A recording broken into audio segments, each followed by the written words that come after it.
Okay, so you may have watched my other video where I installed the kicker subwoofer with the audio amplifier. It's a $1,200 system. I used that for about 30 days and was not happy with it. But let me rephrase that.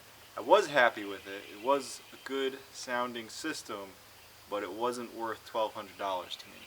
So I pulled it out after 30 days and I sent it back to Crutchfield. They were very good on their return. They offer a 60-day money back, so I wasn't completely satisfied, and they gave me a full refund minus the shipping. So I still wanted to add a little something to this audio because it's not the best in this car.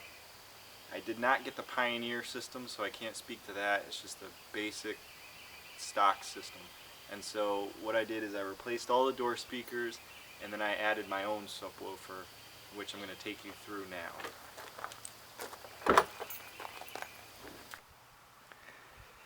Okay, so the first thing is the amplifier is mounted up here, and a lot of people say that if you mount the amplifier upside down, it doesn't displace the heat properly, so I made brackets. I made custom brackets, and it actually allows the amplifier to be mounted right side up. So as far as the subwoofer goes,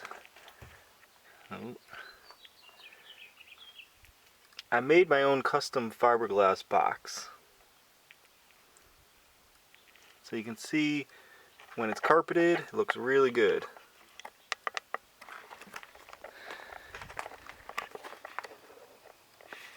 And just like the kicker sub, doesn't take up any room at all.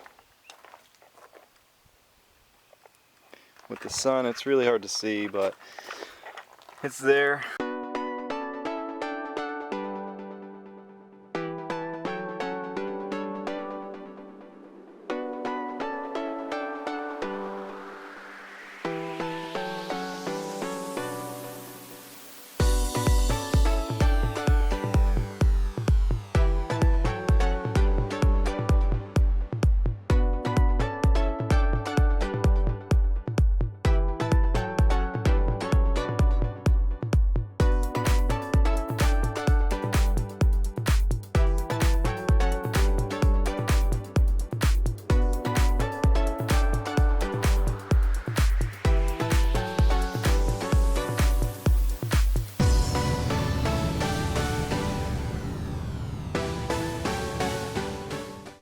So there it is, the custom fiberglass box and the amplifier there.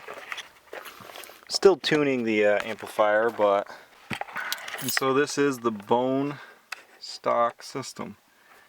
What I did is behind the interface there is a pack unit which gives me a subwoofer out.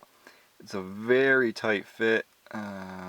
What I ended up doing is the pack unit's somewhere up here above the glove box.